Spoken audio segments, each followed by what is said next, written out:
सत्यनारायण व्रत कथा पहला अध्याय।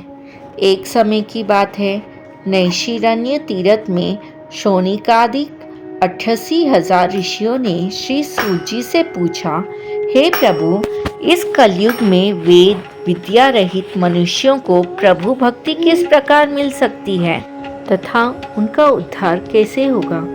हे मुनिश्रेष्ठ, कोई ऐसा तप बताइए जिससे थोड़े समय में ही पुण्य मिले और मनवांछित फल भी मिल जाए। इस प्रकार की कथा सुनने की हम ही इच्छा रखते हैं। सर्व शास्त्रों के ज्ञाता सूत जी बोले, हे वैष्णवों में पूज्य, आप सभी ने प्राणियों के हित की बात पूछी है, इसलिए मैं एक ऐसे श्रेष्ठ व्रत को आप लोगों को बताऊंगा जिसे नारद जी ने लक्ष्मी नारायण जी से पूछा था और लक्ष्मीपति ने मुनिश्रेष्ठ नारद जी से कहा था। आप सब इसे ध्यान से सुनिए। एक समय की बात है, योगीराज नारद जी दूसरों के हित की इच्छा के लिए अनेकों लोगों में घूमते हुए मृत्युलोक में आ पहुँचे। यहाँ उन्होंने अनेक योनियों में जन्मे प्रायः सभी मनुष्यों को अपने कर्मों द्वारा अनेकों दुखों से पीड़ित देखा। उनका दुख देख नारद जी सोचने लगे कि कैसा यत्न किया जाए कि जिसके करने से निश्चित रूप से मानव के दुखों का अंत हो जाए। इसी विचार पर मनन करते हुए वह विष्णु लोक में गए। वहां वो देवों के ईश नारायण की स्तुति करने लगे, जिनके हाथों में शंख चक्र गदा और पद्म थे, गले में वरमाला पहने हुए थे। स्तुति करते हुए नारद जी बोले, हे भगवान, आप अत्यंत शक्ति से संपन्न हैं। मन तथा वाणी भी आपको नहीं पा सकती। आपका आदि मध्य तथा अंत नहीं है। निर्गुण स्वरूप सृष्टि के कारण भक्तों के दुख को दूर करने वाले हैं। आपको मेरा नमस्कार है। नारद जी की स्तुति सुन विष्णु भगवान बोले, हे मुनिश्रेष्ठ, आपके मन में क्या है? आप किस काम के लिए पधारे हैं, उसे निसंकोच कहो। इस पर नारद मुनि बोले कि मृत्युलोक में अनेक योनियों में जन्मे मनुष्य अपने कर्मों के द्वारा अनेकों दुख से दुखी हो रहे हैं।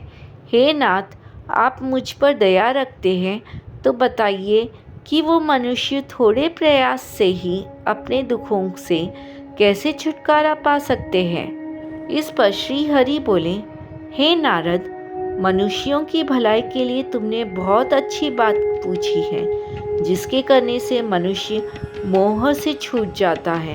वह बात मैं कहता हूँ, सुनो। स्वर्गलोक व मृत्युलोक दोनों में एक दुर्लभ उत्तम व्रत है जो पुण्य देने वाला है।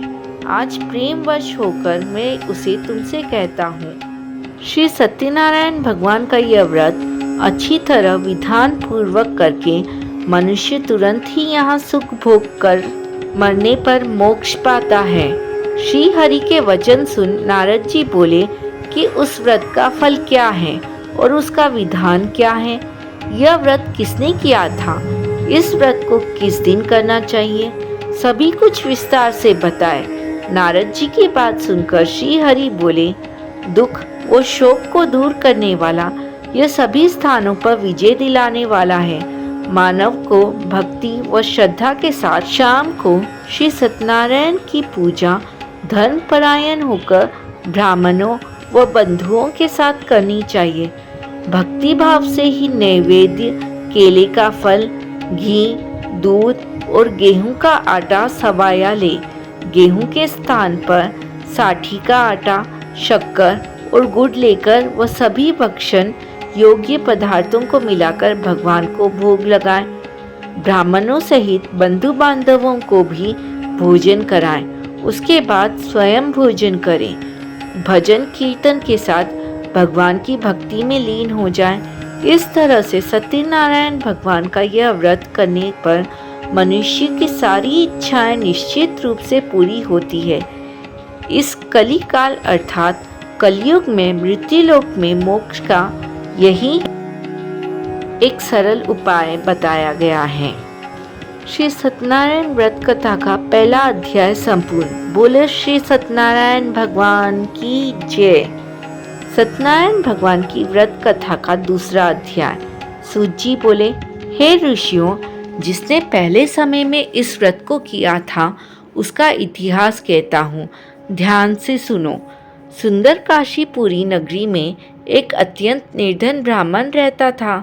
भूखा प्यासा परेशान वो धरती पर घूमता रहता था। ब्राह्मणों से प्रेम करने वाले भगवान ने एक दिन ब्राह्मण का वेश धारण कर उसके पास जाकर पूछा, हे विप्र, नित्य दुखी होकर तुम पृथ्वी पर क्यों घूमते हो? दीन ब्राह्मण बोला, मैं निर्धन ब्राह्मण हूँ, भिक्षा के लिए धरती पर घूमता हूँ। हे भगवान, यदि आप इसका कोई उपाय जानते हो तो बताइए। वृद्ध ब्राह्मण कहता है कि सत्यनारायण भगवान मनोवांछित फल देने वाले हैं, इसलिए तुम उनका पूजन करो। इसे करने से मनुष्य सभी दुखों से मुक्त हो जाता है। वृद्ध ब्राह्मण बनकर आए। सत्यनारायण भगवान उस निर्धन ब्राह्मण को व्रत का सारा विधान बताकर अंतर्ध्यान हो गए। ब्राह्मण मन ही मन सोचने लगा कि जिस व्रत को वृद्ध ब्राह्मण करने को कह गया है, मैं उसे जरूर करूँगा। यह निश्चित करने के बाद उसे रात में नींद नहीं आई। वह सवेरे उठकर सत्यनारायण भगवान के व्रत का निश्चय कर भिक्षा के लिए चला गया। उस दिन निर्धन ब्राह्मण को भिक्षा में बहुत धन मिला, जिससे उसने बंधु बांधवों के साथ मिलकर श्री सत्यनारायण भगवान का व्रत संपन्न किया। भगवान सत्यनारायण का व्रत संपन्न करने के बाद वह निर्धन ब्राह्मण सभी दुखों से छूट गया और अनेक प्रकार की संपत्तियों से युक्त हो गया। उसी समय से यह ब्राह्मण हर माह इस व्रत को करने लगा। इस तरह से सत्यनारायण भगवान के व्रत को जो मनुष्य करेगा वह सभी प्रकार छूटकर मोक्ष को प्राप्त होगा। जो मनुष्य इस व्रत को करेगा वह भी सभी दुखों से मुक्त हो जाएगा। सूत जी बोले कि इस तरह से नारद जी से नारायण जी का कहा हुआ श्री सत्यनारायण व्रत को मैंने तुमसे कहा। हे विप्रो, मैं अब और क्या कहूँ? ऋषि बोले, हे मुनिवर, संसार में उस विप्र से सुनकर और किस किसने इस व्रत को किया, हम सब इस बात को सुनना चाहते हैं। इसके लिए हमारे मन में श्रद्धा का भाव है। सूत जी बोले, हे मुनियों, जिसने इस व्रत को किया है वे सब के बारे में सुनो।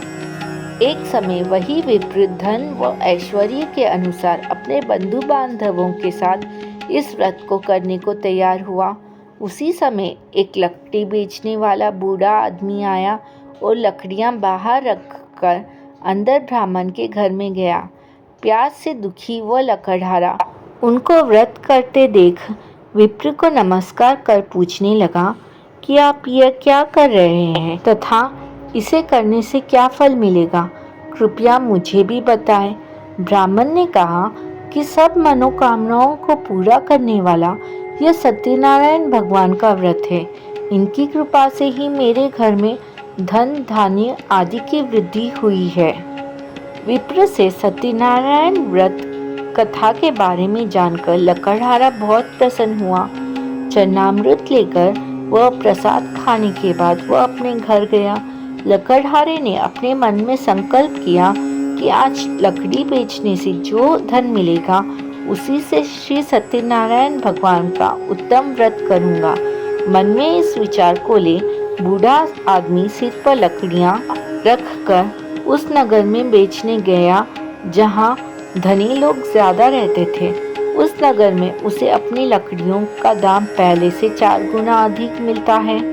बूढ़ा लकड़हारा प्रसन्नता के साथ दाम लेकर केले, शक्कर, घी, दूध, दही और गेहूं का आटा लेकर और सत्यनारायण भगवान के व्रत की अन्य सामग्री लेकर अपने घर गया। वहां उसने अपने बंधु बांधवों को बुलाकर विधि विधान से सत्यनारायण भगवान का पूजन और व्रत किया। इस व्रत के प्रभाव से वह बूढ़ा लकड़हारा धन, पुत्र आदि से युक्त होकर संसार के समस्त सुख भोग अंत काल में वैकुंठ धाम चला गया। श्री सत्यनारायण व्रत कथा का दूसरा अध्याय संपूर्ण। बोलो श्री सत्यनारायण भगवान की जय। तीसरा अध्याय। सूत जी बोले, हे श्रेष्ठ मुनियों, अब आगे की कथा कहता हूँ। पहले समय में उल्कामुख नाम का एक बुद्धिमान राजा था। वह सत्यवक्ता और जितेंद्रिय था। प्रतिदिन देव स्थानों पर जाता और निर्धनों को धन देकर उनके कष्ट दूर करता था। उसकी पत्नी कमल के समान मुख वाली तथा सती सावित्री स्त्री थी। भद्रशिला नदी के तट पर उन दोनों ने श्री सत्यनारायण भगवान का व्रत किया। उसी समय साधु नाम का एक वैश्य आया। उसके पास व्यापार करने के लिए बहुत सा धन भी था। राजा को व्रत करते देखकर वो विनय के साथ पूछने लगा, हे राजन, भक्तिभाव से पूर्ण होकर आप यह क्या कर रहे हैं? मैं सुनने की इच्छा रखता हूँ, तो आप कृपया करके मुझे बताइए। राजा बोला, हे साधु, अपने बंधु बांधवों के साथ पुत्रादि की प्राप्ति के लिए एक महाशक्तिमान श्री सत्यनारायण भगवान का व्रत व पूजन कर रहा हूँ। राजा के वचन सुन साधु आदर से बोला, हे राजन, मुझे इस व्रत का सारा विधान कहिए। आपके कथा अनुसार मैं भी इस व्रत को करूँगा। मेरी भी संतान नहीं है और इस व्रत को करने से निश्चित रूप से मुझे संतान की प्राप्ति होगी। राजा से व्रत का सारा विधान सुन व्यापार से निवृत्त हो वह अपने घर गया। साधु वैश्य ने अपनी पत्नी को संतान देने वाले इस व्रत का वर्णन कह सुनाया और कहा कि जब मेरी संतान होगी तब मैं इस व्रत को करूँगा। साधु ने इस तरह के वचन अपनी पत्नी लीलावती से कहे। एक दिन लीलावती पति के साथ आनंदित हो संसारिक धर्म में प्रवृत्त होकर सत्यनारायण भगवान की कृपा से गर्भवती हो गई। 10वें महीने में उसके गर्भ से एक सुंदर कन्या ने जन्म लिया। दिनों दिन वह ऐसे बढ़ने लगी जैसे कि शुक्ल पक्ष का चंद्रमा बढ़ता है।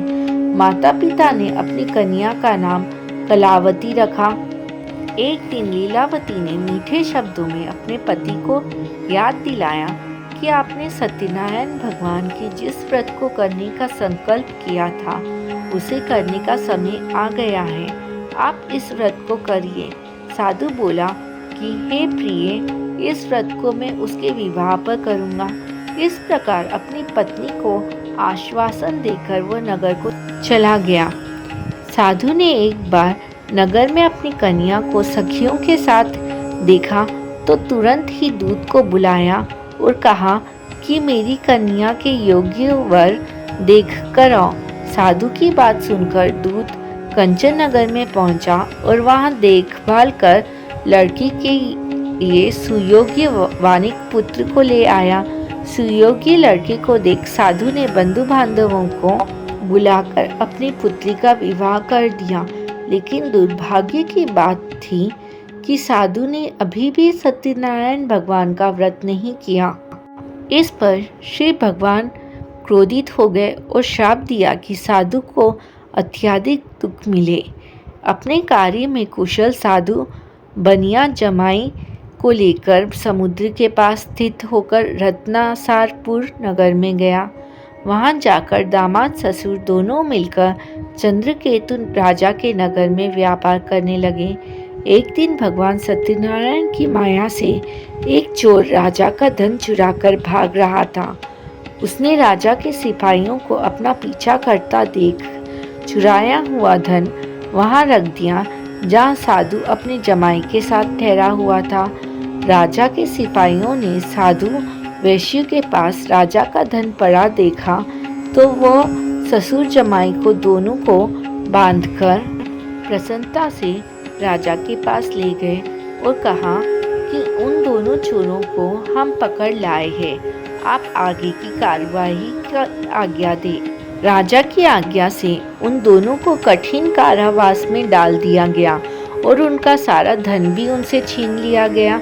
श्री सत्यनारायण भगवान से श्राप से साधु की पत्नी भी बहुत दुखी हुई। घर में जो धन रखा था उसे चोर चुरा के ले गए। शारीरिक तथा मानसिक पीड़ा व भूख प्यास से अति दुखी हो अन्न की चिंता में कलावती एक ब्राह्मण के घर गई। वहां उसने श्री सत्यनारायण भगवान का व्रत होते देखा, फिर कथा भी सुनी। वह प्रसाद ग्रहण कर वह रात को घर वापस आई। माता के कलावती से पूछा कि हे पुत्री, कि अब तक तुम कहाँ थी? तेरे मन में क्या है?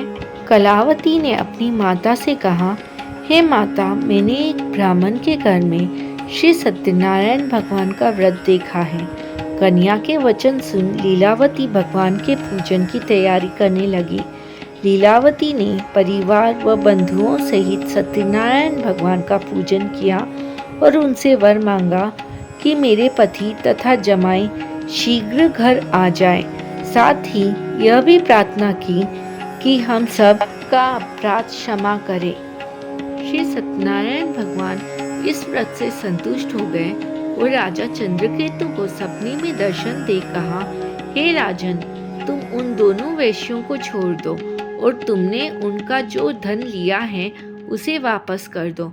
अगर ऐसा नहीं किया तो मैं तुम्हारा धन, राज्य व संतान सभी को नष्ट कर दूंगा। राजा को यह सब कहकर वह अंतर्ध्यान हो गए। प्रातःकाल सभा में राजा ने अपना सपना सुनाया। फिर बोले कि वणिक पुत्रों को कैद से मुक्त कर सभा में लाओ। दोनों ने आते ही राजा को प्रणाम किया। राजा मीठी वाणी में बोला, हे महानुभावों, भाग्यवश ऐसा कठिन दुख तुम्हें प्राप्त हुआ है, लेकिन अब तुम्हें कोई भय नहीं है। ऐसा कहकर राजा ने उन दोनों को नए वस्त्राभूषण भी पहनाए और जितना धन उनका लिया था उसे 2 गुना धन वापस कर दिया। दोनों वैश्य अपने घर को चल दिए। श्री सत्यनारायण व्रत कथा का 3रा अध्याय संपूर्ण। बोलो श्री सत्यनारायण भगवान की जय। सत्यनारायण भगवान की व्रत कथा का 4था अध्याय। सूत जी बोले, वैश्य ने मंगलाचार कर अपनी यात्रा आरंभ की और अपने नगर की ओर चल दिए। उनके थोड़ी दूर जाने पर एक दंडी वेशधारी श्री सत्यनारायण जी ने उनसे पूछा, हे साधु, तेरी नाम में क्या है? अभिमानी वणिक हंसता हुआ बोला, हे दंडी, आप क्यों पूछते हो? क्या धन लेने की इच्छा है? मेरी नाम में तो बेल व पत्ते भरे हुए हैं।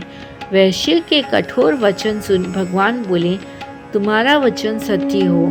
दंडी ऐसे वचन कह वहां से दूर चले गए। कुछ दूर जाकर समुद्र के किनारे बैठ गए। दंडी के जाने के बाद साधु वैश्य ने नित्य क्रिया के पश्चात नाव को ऊंची हुटा देखकर अचंभित हो गए और नाव में बेल पत्ते आदि देखकर मूर्छित हो जमीन पर गिर पड़ा। मूर्छा खुलने पर वह अत्यंत शोक में डूब गया। तब उसका दामाद बोला कि आप शोक न मनाएं, यह दंडी महाराज का श्राप है, इसलिए हमें उनकी शरण में जाना चाहिए, तभी हमारी मनोकामना पूरी होगी। दामाद की बात सुनकर वह दंडी महाराज के पास पहुंचा और अत्यंत भक्ति भाव से नमस्कार करके बोला, मैंने आपसे जो असत्य वचन कहे थे उनके लिए मुझे क्षमा दे। ऐसा कहकर महान शोकातुर हो रोने लगा। तब दंडी भगवान बोले, हे वणिक पुत्र, मेरी आज्ञा से बार बार तुम्हें दुख प्राप्त हुआ है। तुम मेरी पूजा से विमुख हुआ है। साधु बोला, हे भगवान, आपकी माया से ब्रह्मा आदि देवता भी आपके रूप को नहीं जानते, तब मैं अज्ञानी कैसे जान सकता हूँ? आप प्रसन्न होइए, अब मैं सामर्थ्य के अनुसार आपकी पूजा करूँगा। मेरी रक्षा करो और पहले के समान नौका में धन भर दो। साधु वैश्य के भक्तिपूर्वक वचन सुनकर भगवान प्रसन्न हो गए और उसकी इच्छा अनुसार वरदान देकर अंतर्ध्यान हो गए। ससुर जमाई जब नाव पर आए तो नाव धन से भरी हुई थी। फिर वही अपने अन्य साथियों के साथ सत्यनारायण भगवान का पूजन कर अपने नगर को चल दिए। जब नगर के नज़दीक पहुँचे तो दूत को घर पर खबर करने के लिए भेज दिया। दूत साधु की पत्नी को प्रणाम कर कहता है कि मालिक अपने दामाद सहित नगर के निकट आ गए हैं। दूत की बात सुन साधु की पत्नी लीलावती ने बड़े हर्ष के साथ सत्यनारायण भगवान का पूजन कर अपनी पुत्री कलावती से कहा कि मैं अपने पति के दर्शन को जाती हूँ, तू कार्य पूर्ण कर शीघ्र आ जाना। माता के ऐसे वचन सुन कलावती जल्दी से प्रसाद छोड़ अपने पति के पास चली गई। प्रसाद की अवज्ञा के कारण श्री सत्यनारायण भगवान रुष्ट हो गए और नाव सहित उसके पति को पानी में डुबो दिया। कलावती अपने पति को वहां ना पाकर रोती हुई जमीन पर गिर गई। नौका को डूबा हुआ देख वह कन्या को रोता देख साधु दुखी होकर बोला कि हे प्रभु, मुझसे तथा मेरे परिवार से जो भूल हुई है उसे क्षमा करें। साधु के दीन वचन सुनकर श्री सत्यनारायण भगवान प्रसन्न हो गए और आकाशवाणी हुई, हे साधु, तेरी कन्या मेरे प्रसाद को छोड़कर आई है, इसलिए उसका पति अदृश्य हो गया है। यदि वह घर जाकर प्रसाद खाकर लौटती है तो इसे इसका पति अवश्य मिलेगा। ऐसी आकाशवाणी सुन कलावती घर पहुंचकर प्रसाद खाती है और फिर आकर अपने पति के दर्शन करती है। उसके बाद साधु अपने बंधु बांधवों सहित श्री सत्यनारायण भगवान का विधि विधान से पूजन करता है। इस लोक का सुख भोग व अंत में स्वर्ग जाता है। श्री सत्यनारायण व्रत कथा का चौथा अध्याय संपूर्ण। बोलो सत्यनारायण भगवान की जय। पांचवा अध्याय। सूजी बोले, हे ऋषियों, मैं और भी एक कथा सुनाता हूँ, उसे भी ध्यान पूर्वक सुनो। प्रजा पालन में लीन तुंगध्वज नाम का एक राजा था। उसने भी भगवान का प्रसाद त्याग कर बहुत ही दुख सहन किया। एक बार वन में जाकर वन्य पशुओं को मारकर वह बड़ के पेड़ के नीचे आया। वहां उसने ग्वालों को भक्ति भाव से अपने बंधुओं सहित सत्यनारायण भगवान का पूजन करते देखा। अभिमानवश राजा ने उन्हें देखकर भी पूजा स्थान में नहीं गया और ना ही उसने भगवान को नमस्कार किया। ग्वालों ने राजा को प्रसाद दिया, लेकिन उसने वह प्रसाद नहीं खाया और प्रसाद को वहीं छोड़ वह अपने नगर को चला गया। जब वह नगर में पहुंचा तो वहां सब कुछ तहस नहस हुआ पाया तो वो शीघ्र ही समझ गया कि यह सब भगवान ने ही किया है। वो दोबारा ग्वालों के पास पहुंचा और विधि पूर्वक पूजा करके प्रसाद खाया तो श्री सत्यनारायण भगवान की कृपा से सब कुछ पहले जैसा हो गया। दीर्घ काल तक सुख भोगने के बाद मरणोपरांत उसे स्वर्गलोक की प्राप्ति हुई। जो मनुष्य परम दुर्लभ इस व्रत को करेगा उसे भगवान श्री सत्यनारायण की अनुकंपा से उसे धन्य धान्य की प्राप्ति होगी। निर्धन धनी हो जाता है और भयमुक्त हो जीवन जीता है। संतानहीन मनुष्य को संतान सुख मिलता है और सारे मनोरथ पूर्ण होने पर मानव अंतकाल में वैकुंठ धाम को जाता है। सूजी बोले, जिन्होंने पहले इस व्रत को किया है अब उनके दूसरे जन्म की कथा कहता हूँ। वृद्ध शतानंद ब्राह्मण ने सुदामा का जन्म लेकर मोक्ष की प्राप्ति की। लकड़हारे ने अगले जन्म में निषाद बनकर मोक्ष प्राप्त किया। उल्कामुख नाम का राजा दशरथ होकर बैकुंठ को गए। साधु नाम के वैश्य ने मोरध्वज बनकर अपने पुत्र को आरे से चीरकर मोक्ष पाया। महाराज तुंगध्वज ने स्वयंभू होकर भगवान से भक्ति युक्त हो कर्म का मोक्ष पाया। इति श्री सत्यनारायण व्रत कथा का पांचवा अध्याय संपूर्ण। बोलो श्री सत्यनारायण भगवान की जय।